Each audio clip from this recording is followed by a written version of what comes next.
Hey guys, hello, hello, hello. Thank you so much for being here. It's been a while. It's been a few weeks since I've been on, but I am back. I am back, and as you can see, I have a special guest, Mr. William Benson.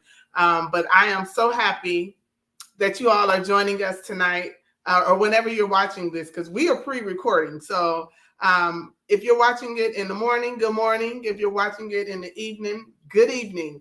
But we are so happy to be here tonight. I am excited about today's show. And I say that because of, yes, of course, my guest. You all know, or many of you know, that my biological father is no longer with us. He passed away in 2016. And so to have my other dad, my second dad, here with me is an honor. But we are this series where we're going with the show. We're talking about dating after divorce, yes, but you see that the acronym is DAD. And I think it's so important that we tap into, the things that was poured into us as children from our fathers and how we allowed them or not to impact us in our adult lives as we begin to date, as we begin to have these relationships, and then get married. And now, especially for me, as a divorcee. And so speaking with my dad, I just want to talk to him about, his point of view as a parent, as a father, watching or knowing that your child is going through a divorce. I really wish I could have my dad here to share his point of view, but he's not here. So I have my second dad that is going to join me. But before we get started with that topic, Dad, I want you to just introduce yourself to the people and let them know what it is that you do and talk about A Father Forever. Okay, briefly. First off, I want to congratulate you on the series because people need to talk about things that they don't want to talk about. Right. It's easy not to talk about. It's easy to brush it up under the carpet. But sooner or later, you got to get the vacuum cleaner and get that dust and that dirt, and you might clog up the vacuum cleaner. Okay, so we can also clog up our minds as well. So I'm very proud of you and the young ladies that are doing these podcasts and this series and all that, because what you're doing, you're going to help these ladies coming after you guys. Yeah, and that's what it's all about. So I want to tell you a quick story that I never told you or my daughter about. A conversation me and your dad had. I met Tamara when she was in middle school. Her and my daughter was best friends at the time. And maybe still. We're still best friends. Yeah, okay. We're sisters now. We're just sisters. Yeah. And so there's a bus driver that was giving Tamara and my daughter Keela a hard time. And so Tamara's dad and I decided we're going to meet him at the bus stop. So we met up there, and they walked up, and me and Tam's dad walked right up after them. And your dad said, "Is there a problem?" And he was a younger guy, maybe in his 20s. I don't know how old he was, but he saw these two black men. Now, her dad was an imposing figure, okay? He was an imposing figure, and he had a pretty strong voice. And the guy kind of punked out and said, "No, there's no problem." And we both let him know, leave these two girls alone. Wow. Bottom line. So they went off to school, and then we talked about 15 minutes, me and your dad, and it's in a short period of time, I knew what kind of man that he actually was. The man loved his family and his children and all that, and that had an impact on me as well. So wow, thank you for sharing that. Yeah, I mean, I was honored to know him. He didn't take too much stuff, right? Which means he's my kind of guy. So anyway, from a father's standpoint, no father raises a daughter or a son to say, "Hey, get married and then get divorced." Mm-hmm. Nobody wants that. It's painful. You become irrational. Common sense doesn't come into play. Mm-hmm. So I'll let you speak on it as far as a father and his daughter, because men, we have challenges. A lot of men, I have this saying, like when I counsel these young men, I say, look, let's peel the onion. Mm-hmm. We got to go to the onion. There's no other way around. Go to the onion. And for those who have cooked before, you cannot peel onion without tears coming down your cheek. Right. So because there's pain in everybody's life, especially these guys who maybe not had a good relationship with their father or their grandfather or their uncle, and maybe they were raised by women. Right. Not saying women can't do great jobs, but only a man can teach a boy how to be a man and to deal with certain things. So there's a lot of elements involved here that creates problems. So when guys start dating girls, they have one thing in mind. Let's just keep it real. Keep it real. They have one thing in mind, okay? And they go back and talk to the buddies about it. And most of the time they lie. Yeah. But, the buddies don't know, but they lying and saying they conquered all these questions they have conquered, and what they don't know, they're just making life miserable for themselves, right, and not even knowing. So, you have your girls, and as you know, when you girls hit 13, 14, on up to 18, you really don't hear too much of what Dad has to say. No, he don't know what he's talking about. He's old. We're old. We don't know what we're talking about. And then normally moms and girls, because moms know what it is to be like a girl, so they're going to bump heads a little bit. Yes. And all that is normal. It's called growth. This thing called growth. It's called growing pains. Yeah. And you can't grow without having pain in anything that you do in life. We don't want to experience the pain. We just want to get to what we want to get to. What you think you want to get to. Yeah. Because sometimes what you want to get to is really not what you want to get to. Right, but we don't know that. You don't know that. You don't know. And my daughter went through a divorce, and from a father's standpoint, you have to take a step back, because number one, you can't get into their business. Okay, yeah. You can't get in their business because at times they're not rational, they're not sensible, because they're in love. Yeah. And a guy may be dogging her out. Now, do you think that you, as a father, do you know for a fact that you planted seeds in her that would have had her respond in a way where you didn't see it when she was actually going through it? Were you thinking like, where's the stuff that I put in you, or what were you thinking? Well, what's funny about that, my daughter told me later on that all the stuff he was telling me, I just wasn't listening. I should have listened. I said, but this thing called life, you can't figure it out. Right. You got to live it out. Ooh. You live out the best way you can. And when you do that, it involves pain. There's no way around it. These people have been married for all these years and all that stuff. Right. Say that they never had an argument. Mm-hmm. Well, they lied. And when I hear things like that, I'm with you. They're lying. But what example are they showing people that are around them? Even if they do the arguing in the background, where they're not showing folks that they do have disagreements, but we have disagreements, but here's how we fix it, right? We're not teaching that. Well, you try to make a statement about how you want to do it, mm-hmm. but wanting to do it and actually doing it, mm-hmm. that's two different animals. Hey, don't get this twisted. Life is hard. Yeah. It's hard trying to figure yourself out at 20, 30 years of age. Just to figure yourself out. Now you're going to bring someone else in this picture who has not figured themselves out. Mm-hmm. Now the two of you supposed to be one, and you don't even know yourself yet. Right. He doesn't know himself yet. Right. And you try, you come together and when the element of God is involved, mm-hmm. That's a game changer. It's still hard with God involved. Yeah. It is. Because I know ministers who've been divorced. Me too. So that's why you gotta stay close. I remember when my daughter got married and they asked me to say something. And I wasn't prepared for that. So as now I speak from those who know me, I speak from my heart. Yeah. You may not like what I have to say, but I'm going to tell you how I feel about it. Mm-hmm. Excuse me. And the minister asked for the father of the bride if you have a few words to say. And I just didn't have a few. That's all I can say is do the godly thing. Mm-hmm. Not what you want to do, the godly thing. Because if you please God, Yeah. Everything else falls into place. For sure. But when you're selfish, when you want to be a player, you want to be materialistic, you want the whole world. It's not your world, it's God's world. Yeah. That's actually probably the best advice. That is probably the advice that every couple should be given before.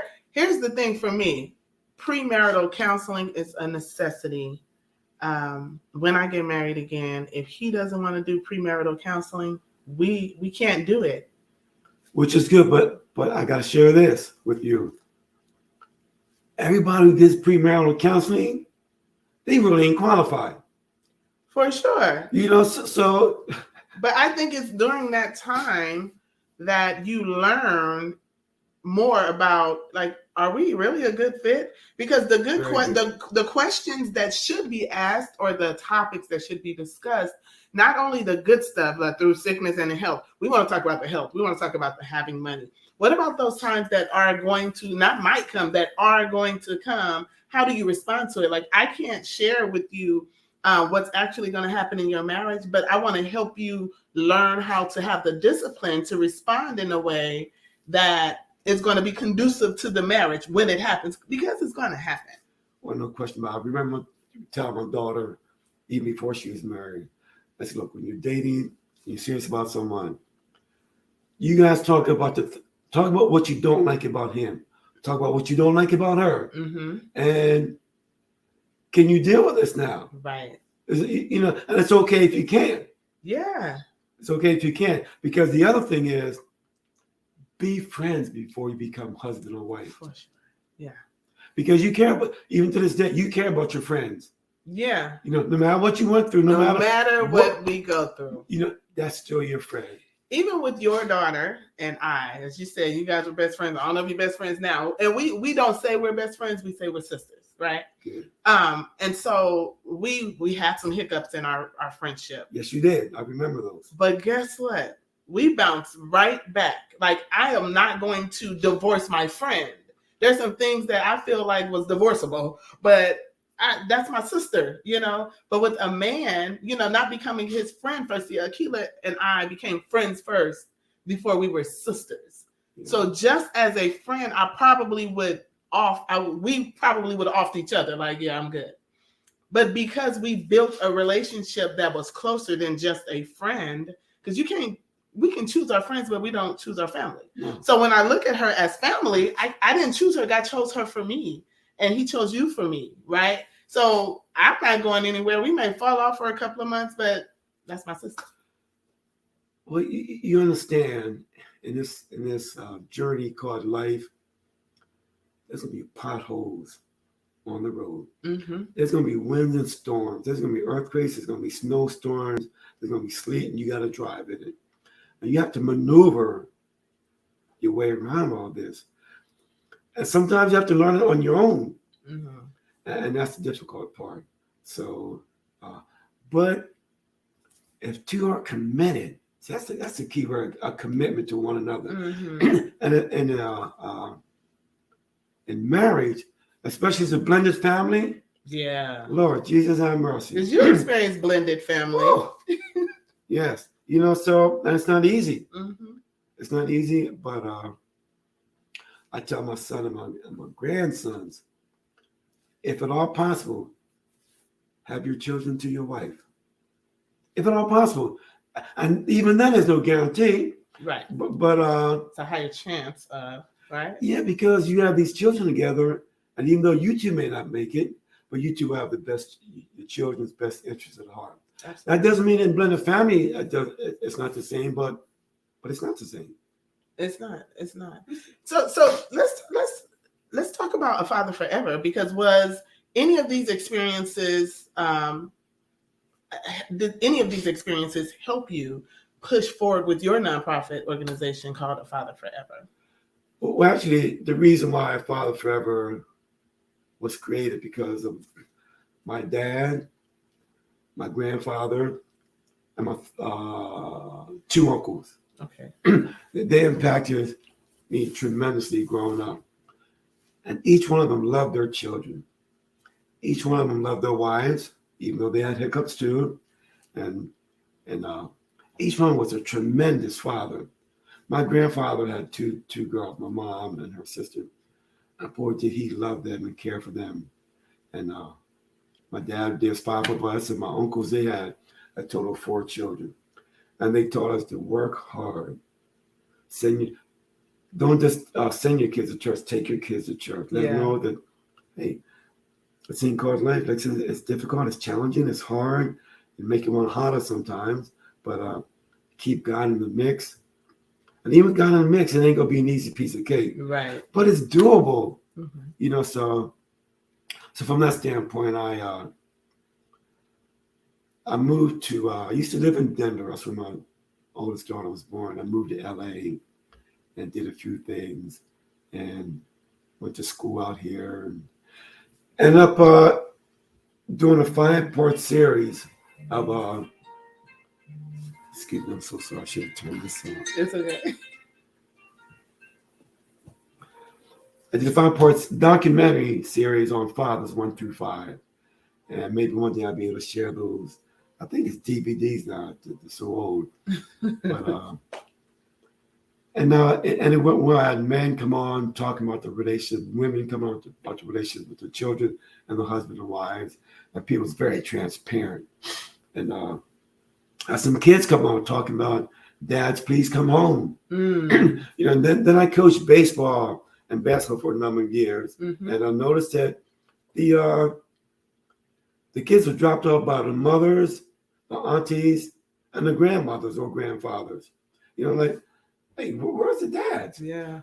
To try to move the story along, A Father Forever was founded, and a motto is, I choose to be a father forever, because there's ownership in the word I.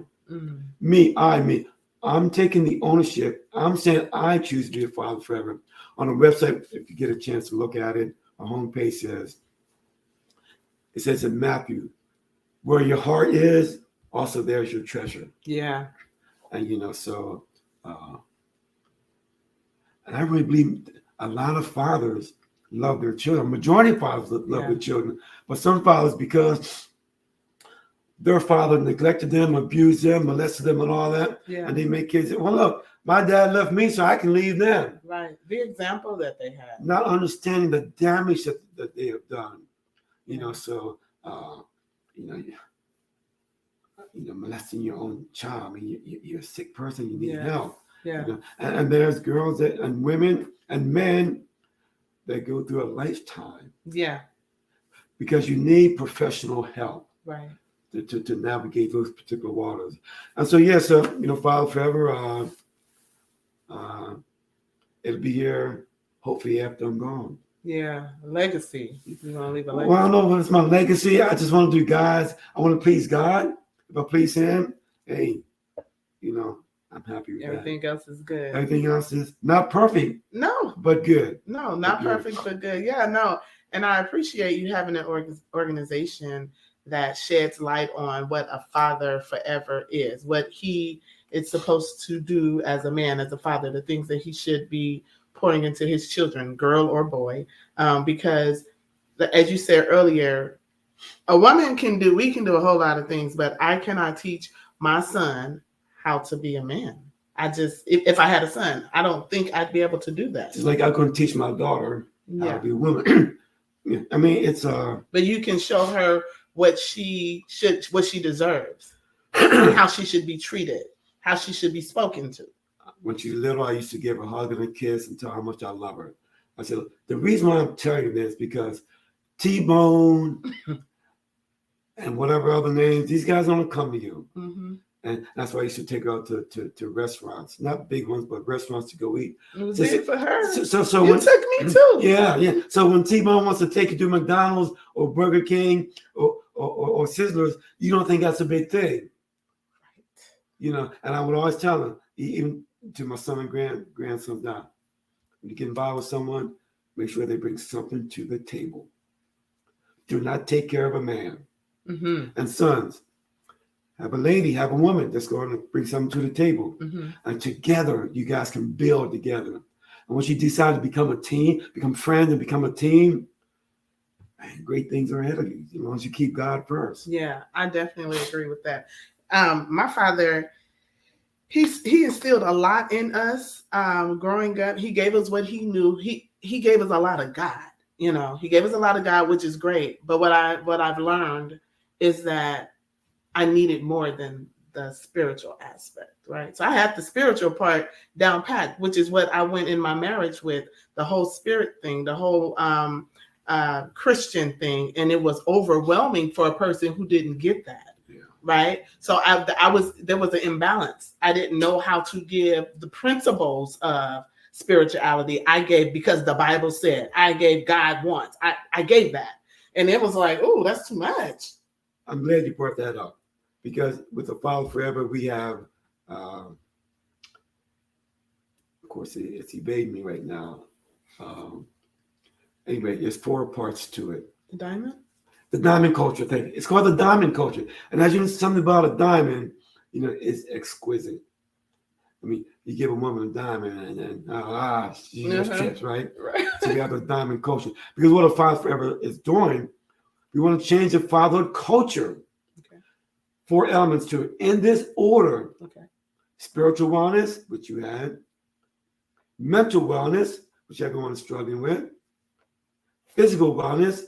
And I tell guys, you can't weigh 230 pounds, come home, watch TV and drink beer, and flip the TV, and you got kids who want to go someplace and do things. Mm-hmm. And last one is financial wellness. Mm-hmm. We firmly stress it and share with the fathers. You put these 4 elements, you embrace them, and you learn about them, and you make that a part of your life, you will have a better life.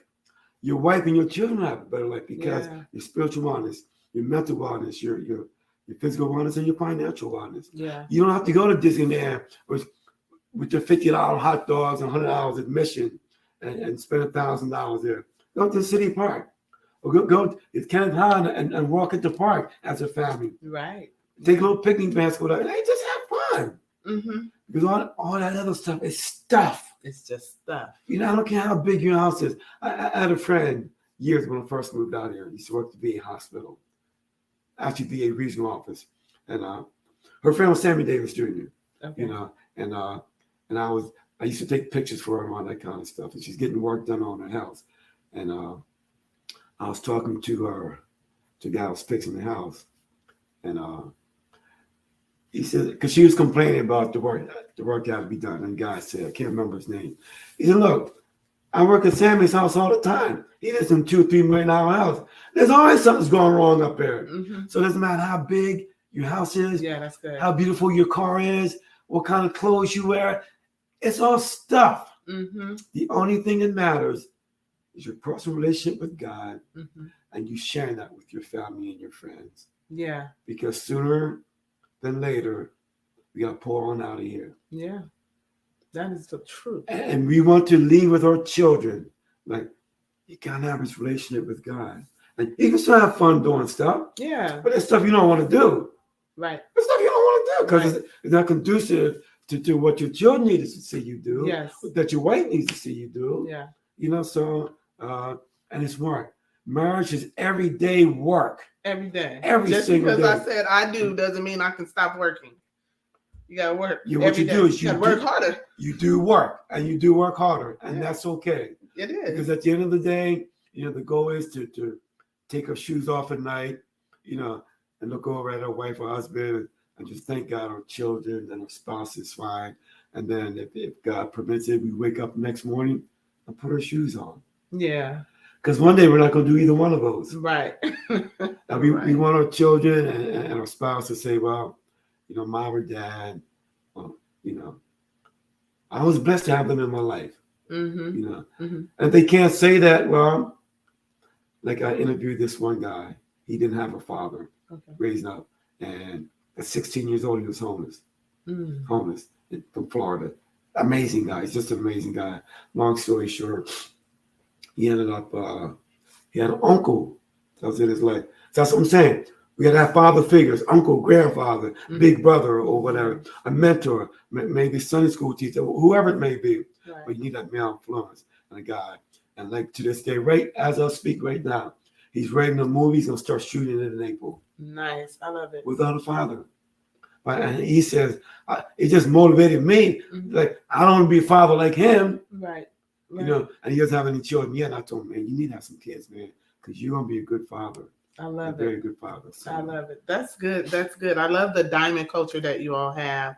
You say spiritual? In this order. In this order. Spiritual, mental, physical, and financial. That's a good, and I don't really use the word balance. I don't use the word balance. I use harmony. So that brings harmony to anyone's life, anyone's marriage. Absolutely. And I know that before you can do that as a wife or as a husband, you must first do it as an individual, which is why it's so important for me. Like most people would ask, okay, Tam, so I thought you were doing the whole healthy marriage, thing. And I am. That is the foundation of Who Make It Rise is my business. But because God has put me in another vehicle to share with women who have been divorced to begin their healing and to be whole again, He's put me in that, and He shared with me that before they can be a healthy wife and healed and whole, they have to be that as an individual. So with your diamond culture, with the spiritual aspect of it, getting your relationship, having a relationship with God, so that He can have you mentally available and sound, so that you can go. What's the next one? The next mental, spiritual, mental, physical, and financial. Physical is so important. You just one of the examples you use about men, women too. Like we eat all this crazy stuff, or we don't take care of our bodies, or we take care of it until we get the man. And then we say, I'm good. We don't do the workout anymore because we get comfortable. But what are we teaching our children as far as taking care of the temple? Go back to the spiritual part. Yes, absolutely. Everything that God has given us, He is holding us accountable to be good stewards over it. And that is your body as well. So I have to take care of this temple so that I am able to do this. Yep. If I'm sick, if I'm not mentally ready, I can't do this. And if you're not eating properly, your body will say to you, hey, you need to make some changes, or I got to make some changes. Yeah. Those changes can be a heart attack, stroke, diabetes, dialysis, all this because of the poison, these toxins we bring into our body. Mm-hmm. So I'm excited about what you're doing. And I'm excited about what you're doing. And you said something, I'm glad I remembered. I want to digress for 1 second. So about these healthy relationships and marriages and all that. Trust me, these healthy relationships and marriages, some of them are not as healthy as you may feel that they are. Mm-hmm. Because they didn't take care of themselves first. Right. Like you were saying, you got to be healthy and take care of you first. So what you bring to the table is the best you that you can be. Yes, I love that. And it's okay if you're not the best you, as long as you're working on you. But don't come in thinking that you know everything. And you'll change this, man. That's one thing that women do now. Yeah. I'll get them to change. No, we ain't gonna try to change you. So I don't even want to try to change you. Don't try to change us. But like I said earlier, life is hard. Life is difficult. Life is challenging. It is. Then we live in an evil world. We do. I just retired as a teacher last year. I used to pick up the phone and tell these kids, I said, look, this is not your best friend. If social media is not for your business or for family functions or whatever, I don't care what you're cooking.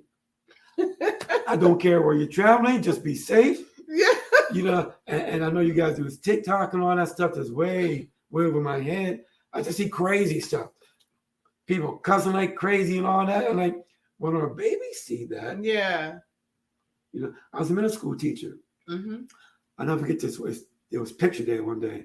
And this girl dressed up her 13-year-old daughter in her wedding dress with nails and lashes. Yeah, Geno Jennings. I don't know if you ever heard Geno Jennings. You got to Google him if you don't.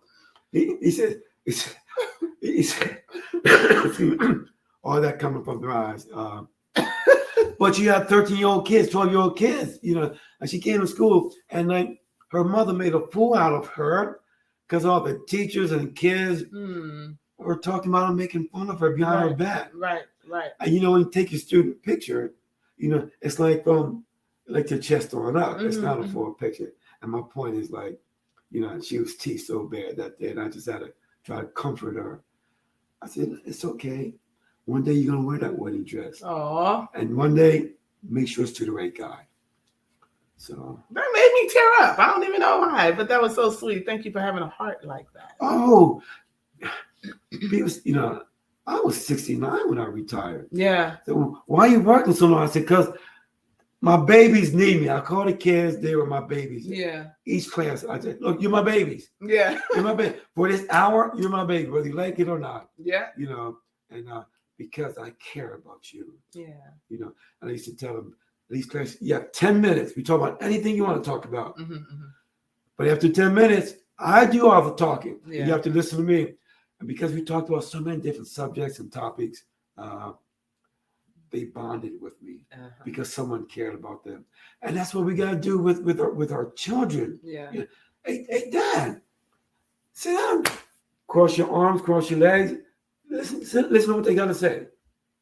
You may not agree with it, and it's okay for you to tell them. Well, because with my kids, I say, look, I ain't going to tell you what to do. I will tell you what your options are. Yeah. 1 through 4, 1 through 5. I'll tell you what I may say, what I probably would do, but it's your call. Yes. I want you to be the young man and young woman, the great young man or great young woman you're going to be one day. Yeah. You have to know how to make good decisions. If you do anything, your choice is not pleasing to God, that's a red flag. Yeah. And you know whether it's a red flag or not. Because you're young, you say, well, maybe I can get away with this. You can't get away from God. No. Sees all, knows all. So yes, that's so good. I was sharing with Imari, my youngest baby, the other day about a TikTok. And I taught her in class a couple of times. Yes, you did. She like, Papa is one of my teachers. So I was like, yes. But I was sharing with her the other day, Imari, you have to make choices today at 17 that your 25-year-old self will appreciate. Because you'll get 25 and say, dang, what was I thinking? Or you'll get 35, 45 and say, what was I thinking? So I had to put it in that perspective for her because they are so right now kids. It's right now, what's going on right now, the fad right now. Because of the culture that they live in. Yeah. Because of the culture. I tell kids, I tell even adults. I was playing golf yesterday with this guy who's 45 years old. He said something. I said, look here, man. Here's the deal. Whether you want to believe it or not, that's not my problem. Every 10 years, we go through a change. Mm-hmm. I said, you're 45. Tell me you're the same way as you were at 35. At 25. No, we change. I said, and so when you tell your 15 or 16-year-old, she doesn't have the tools to handle that just yet. And that's what fathers got to understand. At 15, 16, 17, 13, even at 18, kids don't have the tools that we have. Right. They don't have the tools to handle divorce. Right. Divorce is hard for the parents. Yes. So you can imagine with the kids. We don't know what's going on in their mind, and most of them don't want to talk about it. That actually is so funny that you say that, because in that conversation, it opened up a door for her to share what she really felt. And this has been, I've been divorced 3 years now. So we were separated. So this is the 4th year. And she shared some things with me in that conversation that I never heard from her. And I was like, well, okay, so how long have you been feeling this? But she just didn't feel comfortable enough to share it. You got to open the door. Me and my son had a good talk this morning. He wants to talk for 20 minutes, and he talks about logic and all that. I said, son, we live in an illogical world. Yeah.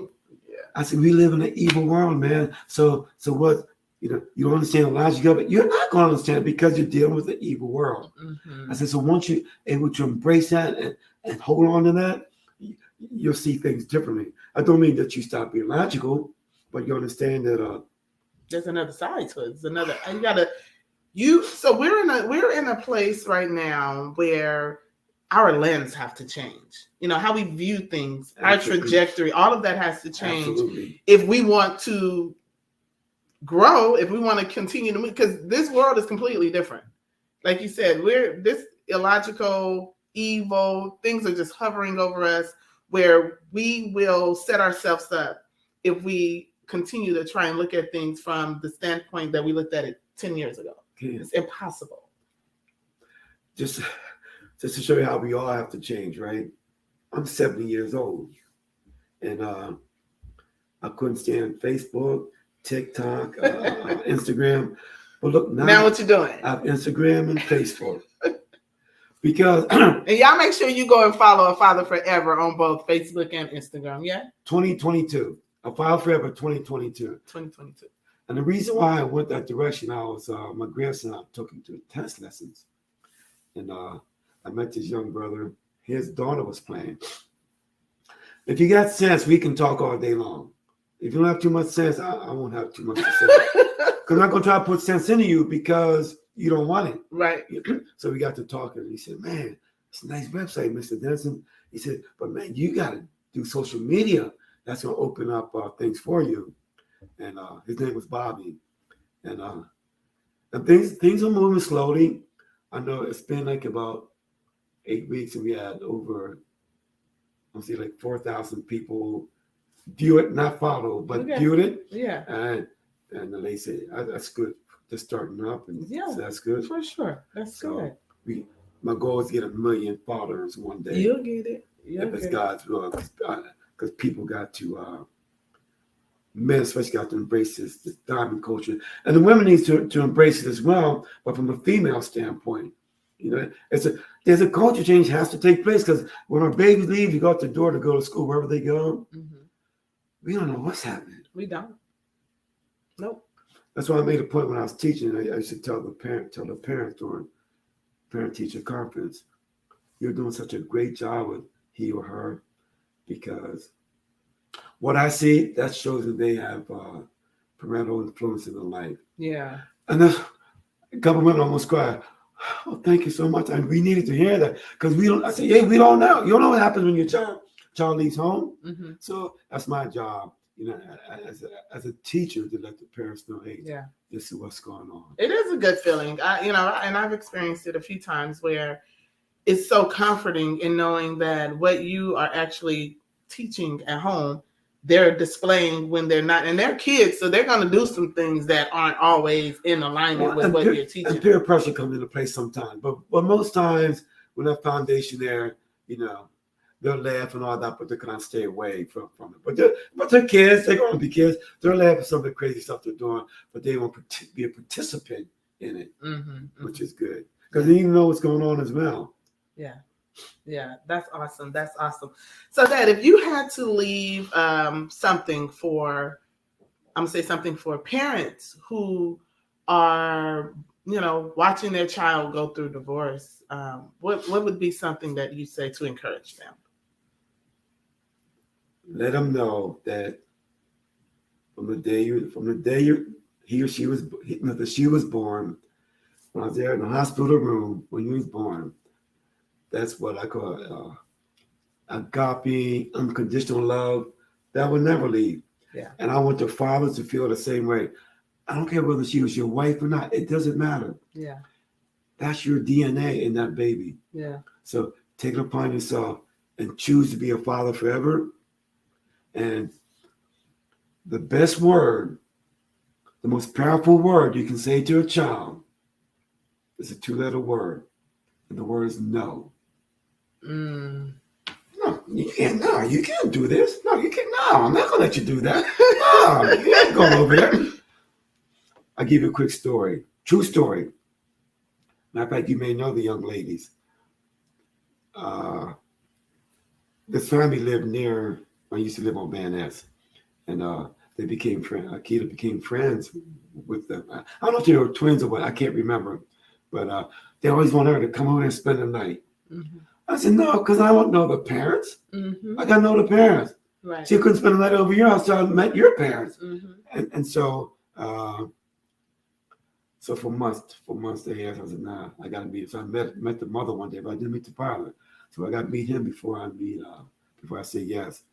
Fast forward, you know, that never happened. Like 6 years later, maybe, come to find out that her brother was put in jail for shooting the father. Wow. Because he molested one of the girls. Wow. That's just the reality of it. So one last thing I want to tell the fathers is you got to let them grow. When you grow, it's going to be some painful times. You're going to say, what in the world were you thinking about? And the favorite word is a favorite response. I don't know. How many times as parents have we heard that? Yeah. But hey, you said the same thing too when you was young. So support your daughter. Let her know that you want someone that's going to treat you right. And look, like I tell my son, don't marry nobody fine. Have someone that's fine in the Lord, okay? Let someone because if she's finding this fine problems because of her entire life, she's been told how beautiful and gorgeous and fine she is. If she don't get it from you, I said, guess what? And he said she'll get it from somebody else. Exactly. So hey dad, hey, be the best dad that you can be. Yeah. Love your children.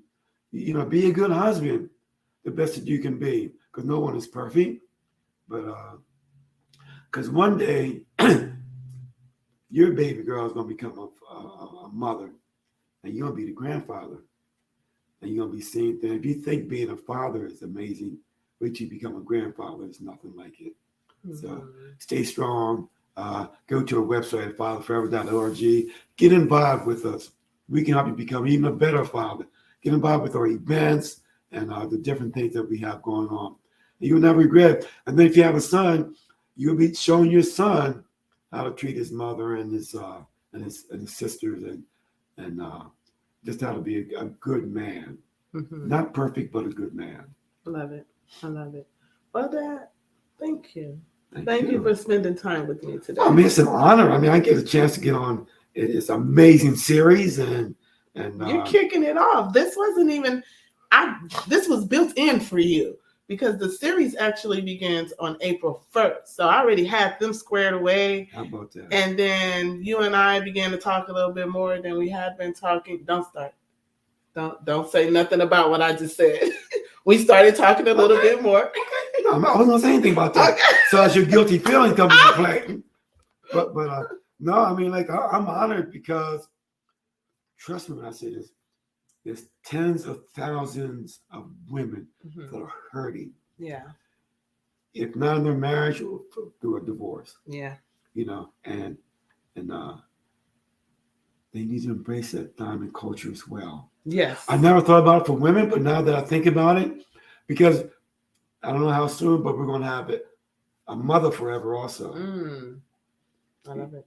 And so once I can get a group of women that will be interested in running it, we're going to be co-hosts of Father Forever and a Mother Forever. That's good. It's both important, equally important. Well, I say all the time, there's a reason why the good Lord made a mother and a father. Mm-hmm. He just didn't do it by happenstance. Right. Because it's needed and it's a balance, and to use your word, a harmony that must take place. Yeah. Yeah, so. Absolutely. So you guys, this has been great. I hope that you've enjoyed what's been shared today.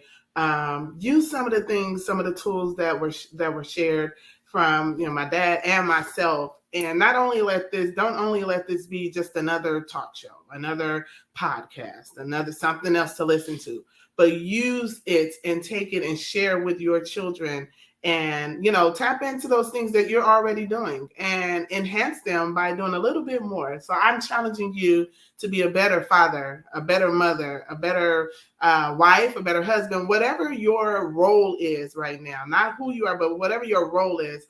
I'm challenging you to be better in that. So again, I thank you all for joining us. Make sure you go over and you follow A Father Forever 2022 on Facebook and on Instagram, and then go to their website, afatherforever.org. It's scrolling at the bottom of the screen, you guys.